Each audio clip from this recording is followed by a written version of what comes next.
ওই সাদুয়ারে বইয়া বিড়ি খাইতে খাইতে আবার কয়, আরে হুজুর এই দেশটার মধ্যে একটা ফেঁস লাগাই রাখছে। এক এক হুজুর এক এক কথা কয়, মানে আমাগো ফেঁসের কারণে উনি আজকে 40 বছর বিড়ি খায়। বুঝেন নাই কথা? আমরার ফেঁসে পইরা, আমরার হুজুরের ফেঁসে উনি বিড়ি খায়, আমরার ফেঁসে পইরা আজকে 40 বছর উনি সুদ খায়। উনি কিস্তি নেয় আমগো ফেঁসে, আমাগো ফেঁসে নিয়ে আপনি সুদ খান, আমরা নিয়ে আপনারা ফেঁসে ফেলাইলাম। বুঝেন নাই কথাটা? আমাগো ফেঁসে পইরা নিয়ে আপনি সাদওয়ানের টেলিভিশন দেখেন, নর্তকী দেখেন, নাটক সিনেমা দেখেন, আমাগো ফেঁসে পইরা। মানে আমরা ফেঁস লাগাই রাখছি যে আমরা এক হুজুরে কইছি বেডির না সাউন্ড যাইব, আরেক হুজুরে বলছি সাউন্ড যাইতো না, এরকম কথা বলেন না। সব সময় এটা মনে রাখবেন, কোরআনে আল্লাহর ওয়াদা আছে, ইন তাত্তাকুল্লাহ। ওই ছেলে, এই বেটা, তুমি দেখলে না ওই ভাইকে বললাম, তুমি মোবাইল উঠাইলা কেন বেয়াদব? তোমারে বললাম তুমি চলে যাও ভাই, আবার একজনের পিছনে মাথা নোয়াইলে লাভ হইব। আমি দেখছি তোমারে। জি বাপ, আল্লাহ কোরআনে কারিমে বলছেন, ইন তাত্তাকুল্লাহ ইয়াজআল লাকুম ফুরকানা। আশ্চর্য আয়াত এটা। আল্লাহ বলে তুমি সিদ্ধান্ত দাও, আমার পথে চলবা, তুমি আল বান্দা ফয়সালা দাও, তুমি গুনাহ ছাড়বা, তুমি নেক আমল করবা। যদি সিদ্ধান্ত এটা দিতে পারো, তুমি যদি চলতে চাও, আমি আল্লাহ ওয়াদা দিলাম, ইয়াজআল লাকুম ফুরকানা। মৃত্যু পর্যন্ত চলার পথে কোনটা হালাল কোনটা হারাম, কোনটা জায়েজ কোনটা না জায়েজ, কোনটা উচিত কোনটা অনুচিত, লক্ষ কথার ভিতরে তোমার জন্য কোনটা সঠিক, আমি এরকম বুঝার মতো ফুরকান, পার্থক্যকারী একটি শক্তি তোমার কলিজার ভিতরে, আলো, এমন একটি থার্মোমিটার আমি তোমার দিলে দিয়ে দেব। কোরআন শরীফের আয়াত, ইন তাত্তাকুল্লাহ ইয়াজআল লাকুম ফুরকানা। তুমি আগে বলো গুনাহ ছাড়বা কি, তুমি নাফরমানি ছেড়ে দিবা কিনা, সেটা আগে বলো।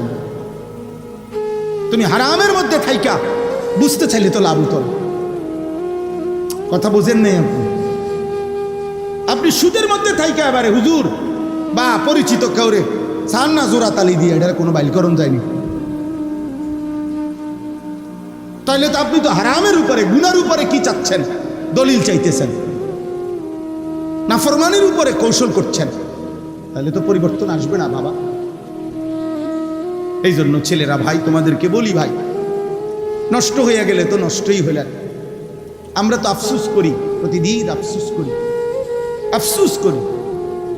সুন্দর সুস্থ সবল জীবন, স্বাভাবিক জিন্দিগির বাপ, 16, 17, 18, 20, 25 বছরের ছেলে, পূর্ণ সুস্থ সবল, মাথার চুল থেকে পায়ের নখ পর্যন্ত, সারা অঙ্গে কোনো ব্যথা নাই, বেদনা নাই, রোগ নাই, শোক নাই, ব্যথা নাই, পেরেশানি নাই।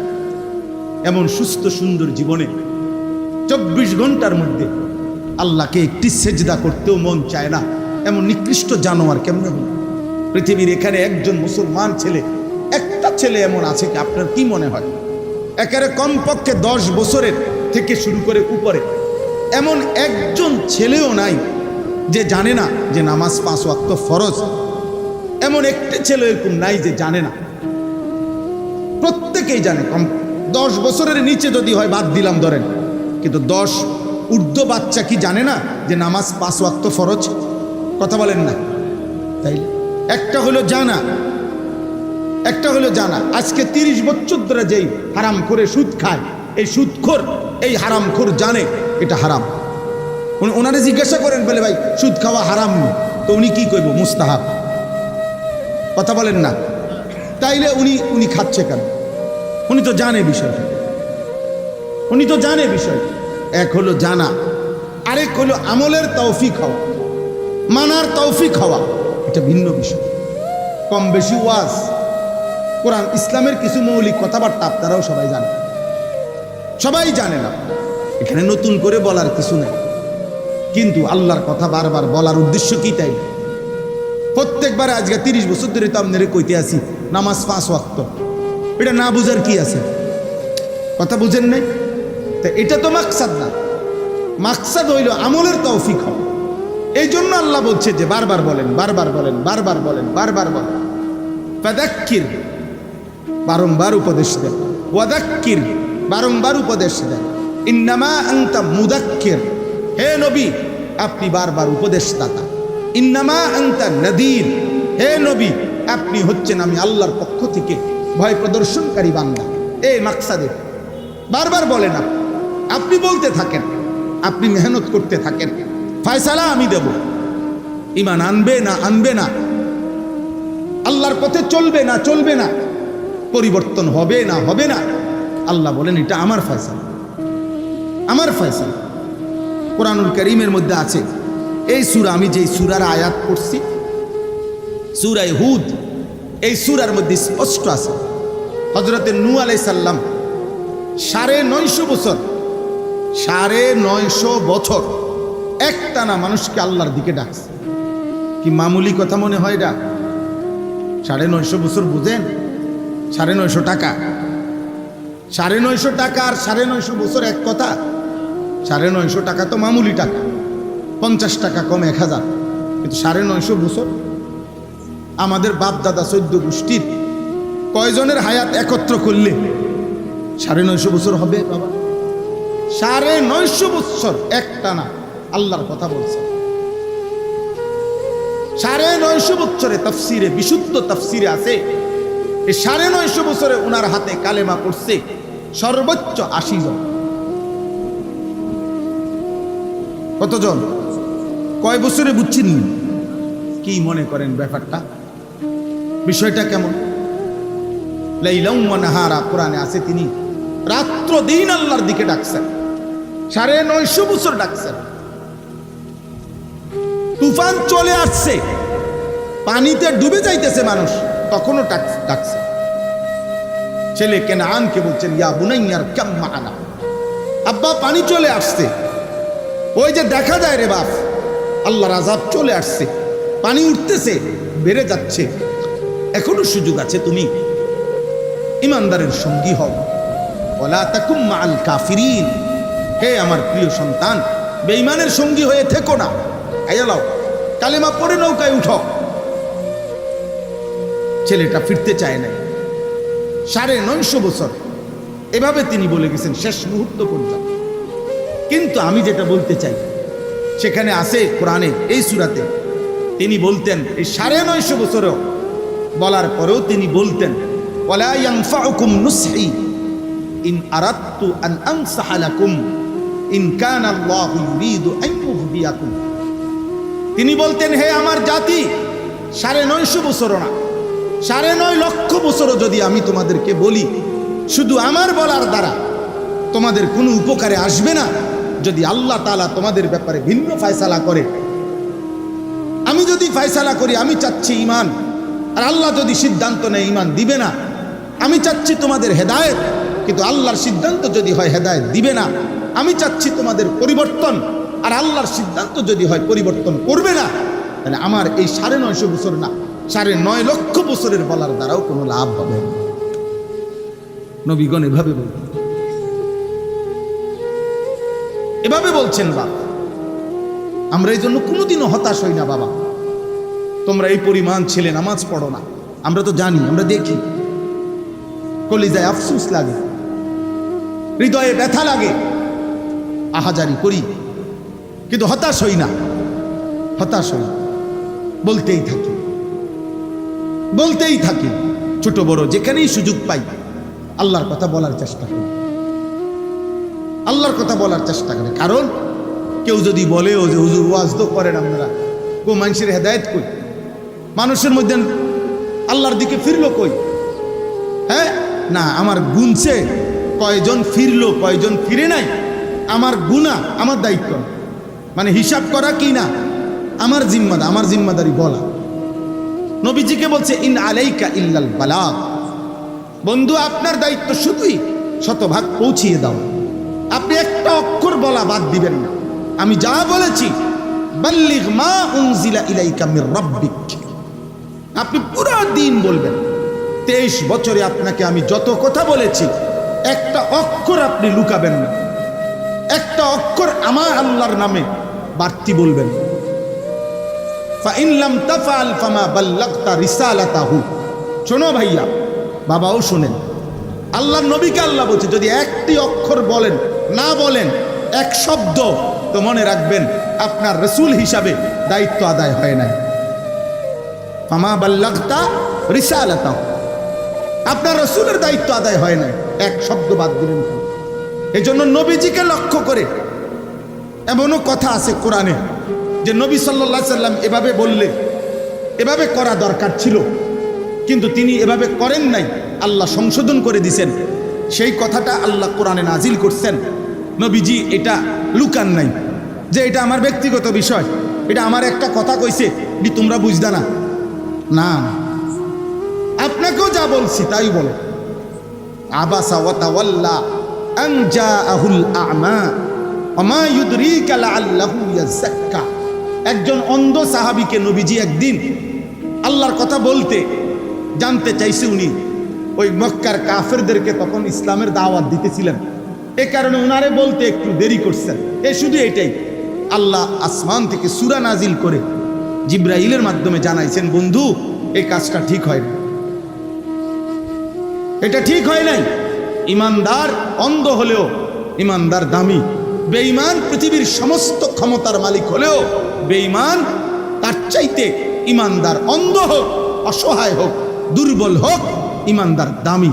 আপনার তাকে গুরুত্ব দেওয়া, প্রাধান্য দেওয়া উচিত ছিল।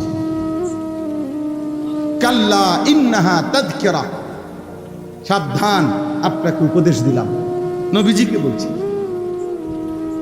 তাহলে নবী সাল্লাল্লাহু আলাইহি সাল্লাম এই কথাটা কি করে নাই, আড়াল করে নাই, এটাও নাজিল আল্লাহর পক্ষ থেকে। এভাবে অসংখ্য আছে আয়াত। তাইলে ভাইয়া দিন স্পষ্ট, ইসলাম স্পষ্ট, আল্লাহর কথা পরিষ্কার, নবীর সুন্নাত পরিষ্কার, কারো কোনো ফ্যাস নাই এই পৃথিবীতে। 1450 বছরে মনে রাখবেন একটা মূলনীতি, যারা আমল করে, যারা মুত্তাকি, যারা বাস্তবিক জান্নাত পেতে চায়, যারা আল্লাহর পথে শতভাগ দায়িত্ব নিয়ে মহব্বতের সাথে চলতে চায়, খোদার কসম তাদের কোনো অসুবিধা হয় না চলতে। কিন্তু প্রত্যেক জায়গায় দেখবেন এ হুজুর রায় কইছে, হামক হুজুর একটা কয়, আমরা কোন দিকে যাবো, এই জাতীয় যত কথা বলে আপনি দেখবেন, খেয়াল করলে ওই মূলত বেআমল বদ আমলওয়ালা লোক, তার কাছেই যত সব ফ্যাসকোস। কিন্তু সত্যিকার আল্লাহর পথে যে চলতেছে তার কোনোখানে কোনো অসুবিধা হয় বুঝছেন। ওই সাদুয়ারে বইয়া বিড়ি খাইতে খাইতে আবার কয়, আরে হুজুরের দেশটার মধ্যে একটা ফেস লাগাই রাখছে। এক এক হুজুর এক এক কথা কয়, মানে আমাগো ফেসের কারণে উনি আজকে 40 বছর বিড়ি খায়। বুঝেন নাই কথা? আমরার ফেসে পইরা, আমরার হুজুরের ফেসে উনি বিড়ি খায়, আমরার ফেসে পইরা আজকে 40 বছর উনি সুদ খায়। উনি কিস্তি নেয় আমগো ফেসে, আমাগো ফেসে নিয়ে আপনি সুদ খান, আমরা নিয়ে আপনারা ফেসে ফেলাইলাম। বুঝেন নাই কথাটা? আমাগো ফেসে পইরা নিয়ে আপনি সাদওয়ানে টেলিভিশন দেখেন, নর্তকী দেখেন, নাটক সিনেমা দেখেন, আমাগো ফেসে পইরা। মানে আমরা ফেস লাগাই রাখছি যে আমরা এক হুজুরে কইছি বেডির না সাউন্ড যাইব, আরেক হুজুরে বলছি সাউন্ড যাইতো না, এরকম কথা বলেন না। সব সময় এটা মনে রাখবেন, কোরআনে আল্লাহর ওয়াদা আছে, ইন তাত্তাকুল্লাহ। ওই ছেলে, এই বেটা, তুমি দেখলে না ওই ভাইকে বললাম,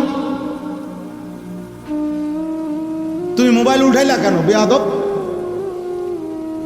তোমারে বললাম তুমি চলে যাও ভাই, আবার একজনের পিছনে মাথা নোয়াইলে লাভ হইব। আমি দেখছি তোমারে। জি বাপ, আল্লাহ কোরআনে কারিমে বলছেন, ইন তাত্তাকুল্লাহ ইয়াজআল লাকুম ফুরকানা। আশ্চর্য আয়াত এটা। আল্লাহ বলে তুমি সিদ্ধান্ত দাও, আমার পথে চলবা, তুমি আল বান্দা ফয়সালা দাও, তুমি গুনাহ ছাড়বা, তুমি নেক আমল করবা। যদি সিদ্ধান্ত এটা দিতে পারো, তুমি যদি চলতে চাও, আমি আল্লাহ ওয়াদা দিলাম, ইয়াজআল লাকুম ফুরকানা।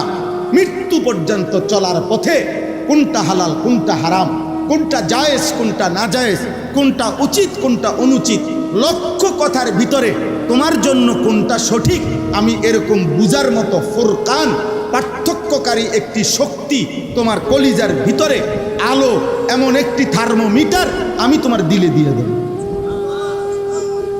কোরআন শরীফের আয়াত, ইন তাত্তাকুল্লাহা ইয়াজআল লাকুম ফুরকানা। তুমি আগে বলো গুনাহ ছাড়বা কি, তুমি নাফরমানি ছেড়ে দিবা কিনা সেটা আগে বলো। তুমি হারামের মধ্যে থাইকা বুঝতে চাইলে তো লাভ হতো না। কথা বোঝেন নেই আপনি। আপনি সুদের মধ্যে থাইকা এবারে হুজুর বা পরিচিত কাউরে চান না জোড়া তালি দিয়ে, এটার কোনো বাইলকরণ যায়নি, তাইলে তো আপনি তো হারামের উপরে গুনার উপরে কি চাচ্ছেন, দলিল চাইতেছেন, নাফরমানির উপরে কৌশল করছেন, তাহলে তো পরিবর্তন আসবে না বাবা। এই জন্য ছেলেরা ভাই তোমাদেরকে বলি ভাই, নষ্ট হয়ে গেলে তো নষ্টই হলেন। আমরা তো আফসুস করি, প্রতিদিন আফসুস করি, আফসুস করি।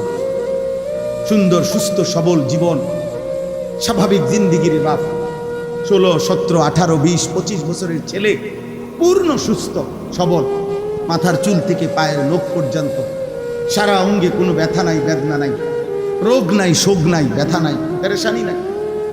এমন সুস্থ সুন্দর জীবনে 24 ঘন্টার মধ্যে আল্লাহকে একটি সেজদা করতেও মন চায় না, এমন নিকৃষ্ট জানোয়ার কেমনে হল?